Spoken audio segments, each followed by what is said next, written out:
crisis and economic depression, small business owners often struggle with making sales and keeping the loyalty of their people because if you ain't selling, it's hard to pay the bills. On the Ethical Sales Podcast, you will learn new ways to selling ethically and communicating with your people to create more loyalty and getting out of the rut of stress and frustration.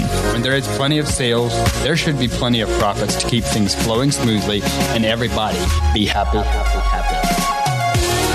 Welcome back to another episode of the Ethical Sales Podcast. My name is Owen Schrock. I'm Elias Raber. And I'm the other Raber. Matt. You think you're so popular you don't even have to say your name. Whatever. Okay. You know, I have a suspicion he would fall into the Ruby category. Oh, he might. Also known as a high D. Hey, we're going to talk about personalities, man. That's right. It's a fun topic. If you're in sales and you don't understand how to read personality types, then you're missing out on some sales. Why is that? Because we all tend to deal with people according to our own personality type. I have a lot of Sapphire, and we'll get to some of these personalities and explaining maybe how some of these differences in some of the personalities and help you guys recognize those. But naturally, I would tend to deal with people like I deal with myself. If you're a high energy person, you might tend to deal with somebody in high energy all the time. When that person's a pearl, you need to just tone it down a little bit. Right? What you're saying is a lot of your if you don't get this, a lot of your customers end up being people like yourself. I want customers of all different personalities because I want them all. That's right. The next handful of podcasts, we're going to go through and discuss the 4 different personality types and how you might be able to recognize them. And this will help you not only in your sales, but it'll help you in your marriage. It'll help you in your relationship with your children, recognizing those things. And not everybody has to be like you. It's okay. When you understand it, you just go, oh, well, that's why he is like he is, or that's why she is like she is, or right. That's why that drives me nuts. I actually know people who said once they understood this, their marriage changed. It's when they started. Very true. The bumps weren't as big. Right, because you can start understanding how other people's brains work. And it's literally like when you understand this, I mean, an emerald is an emerald. They're all almost the same. Like God has a module for that personality. And when he puts that module in that person's head, they all kind of do the same things. Right, Owen? Or think the same way. Right. That's actually, I may think over it and plan that out on paper. Right. Come up with a strategy. He's talking with Emerald. We got 7 points. Speaking in a monotone. We got 7 points. So being we started on an emerald, why don't we talk about the emeralds today? I didn't have much time to study. I'd rather talk about rubies.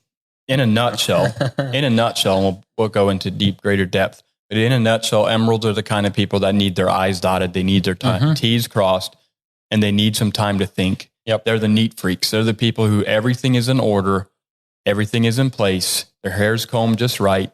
They know their facts and figures, and they're not going to do anything without knowing those facts and figures. And so if you're going to go into a scenario where you're going to try to push those people into doing something before they have that information, you're probably going to lose that sale.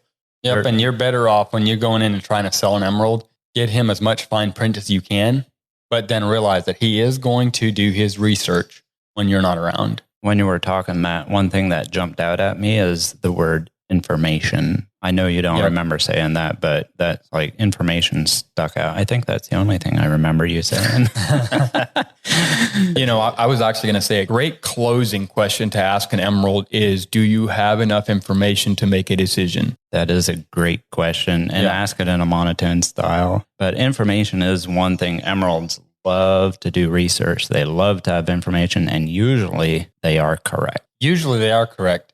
Most of the times an emerald that might call you to come out and take a look at his roof, he's probably already done his research on you before he made you a phone call to you.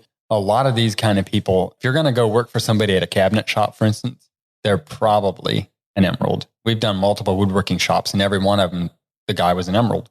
That's why he's good with the finer details of life, like woodworking. It's funny how after some time working with people and understanding these things that, when they tell you what kind of business they have, it often tells you a lot about themselves already. What are some of the negatives of an emerald? Let's say somebody is an emerald or is a high C, if you're using the disc profile. What are some negatives or something they should be aware about that they could work on. I thought we were going to try to keep these podcasts short. Positive. I'm positive. I think emeralds tend to overanalyze everything. I ain't got much to say. I got plenty of emerald. Yeah, you're my twin brother, and sometimes that drives me nuts. Being a twin or the emerald part? No, the emerald part, because I'm like so not emerald. Or I'm emerald, he's a sapphire, and emeralds and sapphires are opposite. Sapphires are motivated by fun. We'll get into that later. Thing is, your brother could say the same thing about you. That's right. I'm sure I have plenty of things that drive him nuts, because what it is you're always you always have your primary personality type that you are primarily. And so for me, that's a ruby, but then secondary, it's a sapphire. For Matthias, he's a ruby as well, primarily, but then secondary, it's an emerald. And when you're in your hobbies, you're in your recreation, you're always in your secondary. That's where you go. Mostly, yeah. You're almost always in your secondary. So my sapphire is motivated by fun. Okay. So that's my secondary. So I just want to, like, when I'm in my recreation, I'm in my hobbies, I just want to have fun. Like, I don't want to do any deep thinking. I want to go fishing. I want to just shoot my bow, whatever. When he's in his secondary hobbies, he's being analytical about something. So he's tweaking something. He's cleaning his shop. Even if it's clean, he's cleaning his shop and his truck. That's why everything he's got is like immaculate. He has a hobby company that he builds long distance rifles. He's tweaking ammo and making it shoot just a little bit better. And emerald and sapphires are opposites. And so it's kind of interesting that, we're twins, but we're very different in those kind of ways. I think sapphires get on emeralds' nerves more than emeralds get on sapphires. Probably. Sapphires don't have enough emerald to let the emeralds get on there. Sapphires are always loud and noisy, and they don't have time to listen. And emeralds are afraid to. Here's a couple things about emeralds or high C: compliant, correct, conscientious. Their communication style is precise and conscientious. If you want to have a perfect person, an emerald is actually probably the most perfect person in the world. They'll listen. They'll follow. They make the best citizens. They're not gonna. Owen, if I ask you one simple question, a rule is meant to be... Well, I know people say broken. No. That's what sapphires I'm asking you. I know, because that's a rule is meant to be... followed. Yep. There's the answer. Emeralds well, we shouldn't if the emeralds are the best church members. They never question the rules. Right. They just do them. They make the best church members. You have a ruby preacher. Actually, you probably have emerald followers. You probably... And that's all you have in most churches. Yep. Yeah. The emeralds are really helping we better talk about the rubies next. The rubies make the rules, pretty much. Let's bring this into business. How can you recognize an emerald right away?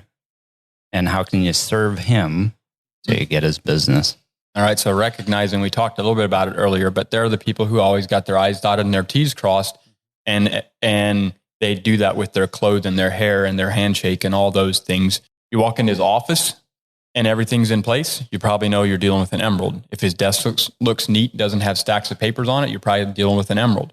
If his hair combed nice, everything's in place, all his buttons are buttoned right, his shirt tails are probably tucked in with a belt on, and he's probably wearing some slick shoes, that's probably an emerald. If you've ever had a client or a potential customer and you go, man, I just couldn't really read that guy. They're very task-oriented. They're not relationship-oriented naturally. Those oftentimes are the hardest to read people, because they also have, when they're very excited, their motors are running at the same pace as when they're not excited. That's the challenge probably in selling an emerald, but you just have to realize that they're going to do their own research and just get them information and ask them, is there any more information that you might be looking for or whatever. They're going to do their research. Have a very nice website, have a lot of information on your website. If they go to a website that doesn't have the information, they'll go somewhere else. Yep. Very likely. Give them the fine print, because they're going to find it anyway. Most salespeople know that they need to be likable and trustworthy, but it's hard to remember all the steps.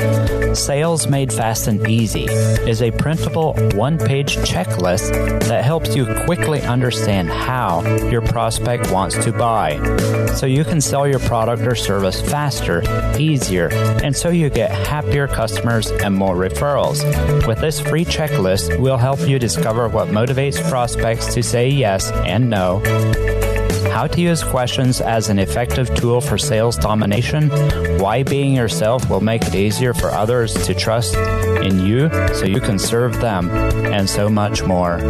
Download the Sales Made Fast and Easy printable one-page checklist now at leaderminded.com/sales checklist. leaderminded.com/sales checklist.